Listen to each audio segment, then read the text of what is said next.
عاملين ايه؟ ازيكم؟ النهارده انا هتكلم عن الجواز في بيت عيلة.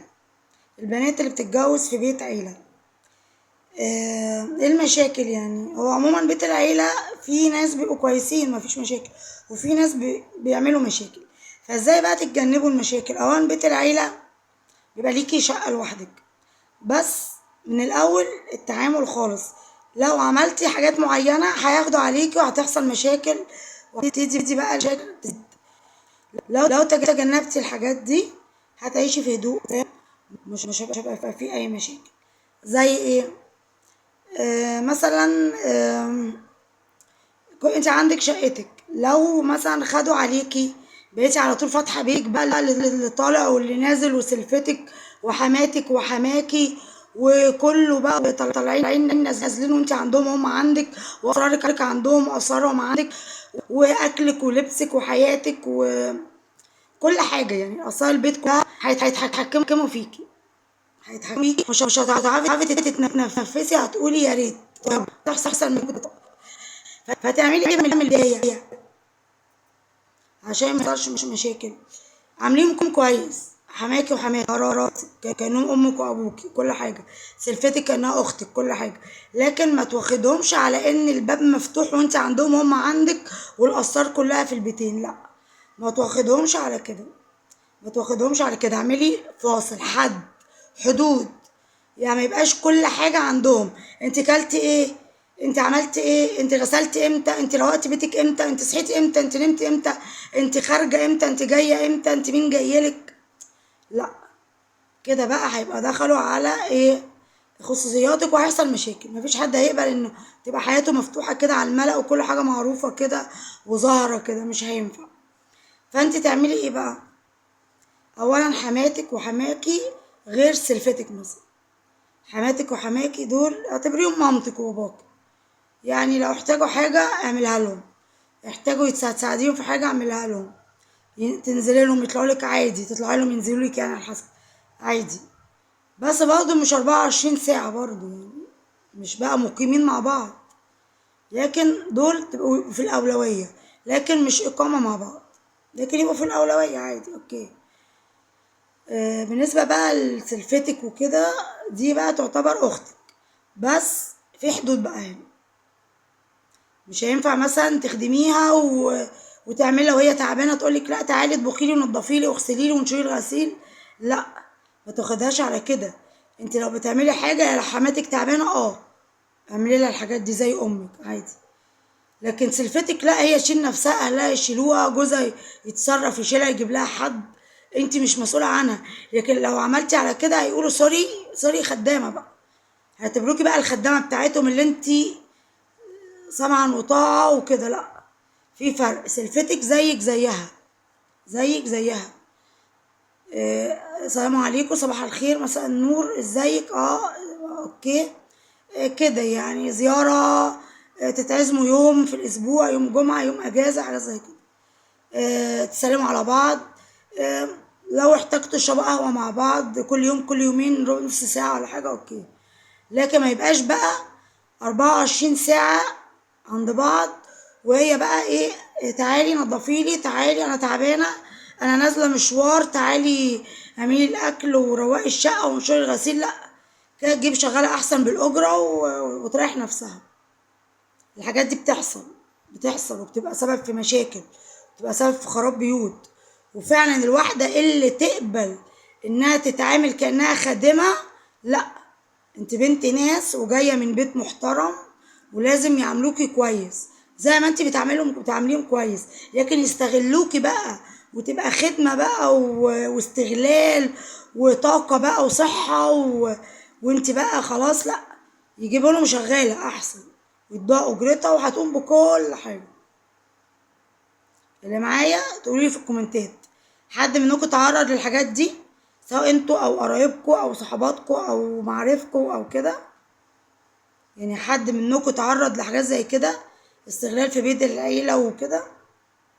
وفي ناس على فكرة عادي، يعني في السلفة ممكن تبقى طيبة جدا وفي حالها وكده، بس الشائع او المعتاد ان السلفة ممكن ايه، تستغلك، تقولك ماشي، طب انت، وبالذات اما تكون مراتك كبير بقى وانت مرات الصغير.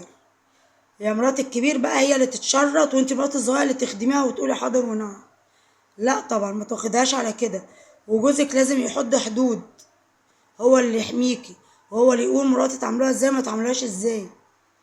ما تستسلميش، يعني ما بقولكيش عاملين وحش، لا انا لسه قايلالك عاملين كويس وكل حاجه، بس بحدود بحدود.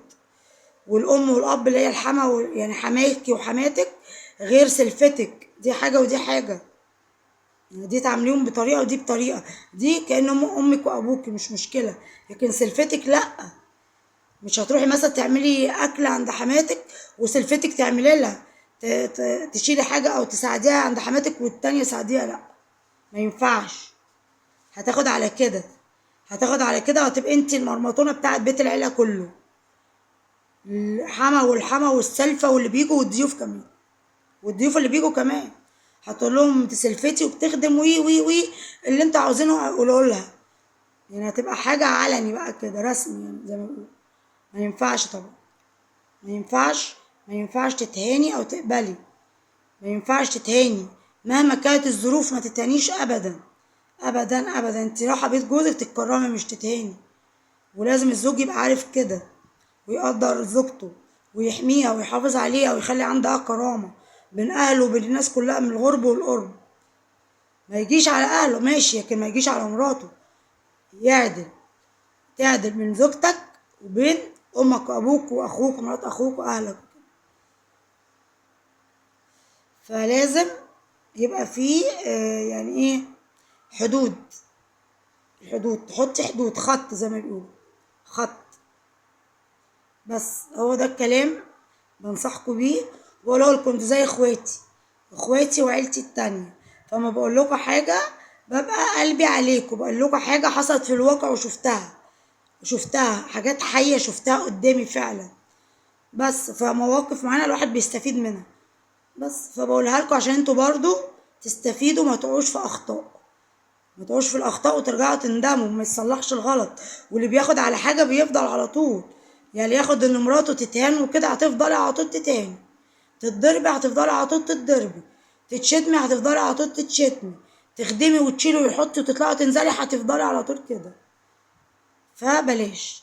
واصلا بيت العيله كمان، يعني انت مثلا لو واحده عروسه هي بتتجوز، ومثلا في واحد جوزها مثلا قدام بيت العيله عنده شقه في بيت العيله، وفي بقى عنده شقه خارجيه ويخيرك، يقول لك تحبي إيه؟ لا اختاري شقه الخارجيه، حتى لو الشقه اصغر والله واقل اختاريها، بس هتبقي مرتاحه البال اكتر. لكن لا، لو مفيش غير شقه في بيت العيله هو ده وضعك وكده، خلاص وافقي بالشروط اللي انا قلتها لك بالحدود اللي انا قلتها لك، وبالادب برضه، تبقوا مؤدبه وتحبيهم وكل حاجه، بس بحدود، بحدود. للست اللي بتفرط في كرامتها ما بتجيش تاني. كرامتك نزلت مره خلاص مش هترجع تاني ابدا ابدا. لو اتضربتي مره هيضربك مليون مره، مش هينفع تقولي انت ما تمدش ايدك تاني. انت من اول مره، من اول مره تقفي حدود. بس واهلك لازم يقفوا. بنتنا ما تتضربش، بنتنا ما تتشتمش. ما كانتش تتشتم وتتضرب في بيتنا، هتتشتم وتتضرب عند جوزها. او ما كانتش بتشتغل عندنا هتشتغل عند كده، لا. لكن راعي بيتك وراعي جوزك، وقومي بواجباتك على اكمل وجه. حماتك حماكي عاوزين حاجه على راسك، امك وابوك التانيين. لكن انا بقول السلايف دايما، المشاكل بتيجي من السلايف. او الحما بقى لو زودتها قوي، يعني لو زودتها قوي بقى وخلاص بقى انت ال مأجراكي بقى، يعني انت العبدة سوري يعني. لا ما ينفعش. تقولي في كومنتات كلامي ده صح ولا لا، حد مر بتجارب، حد حصل له كده، حد شاف الويل في بيت العيلة.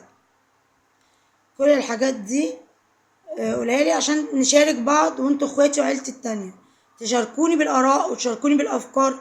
ولو في حاجات مواضيع انت عاوزاني انا اتكلم فيها قولوا لي وانا اتكلم فيها.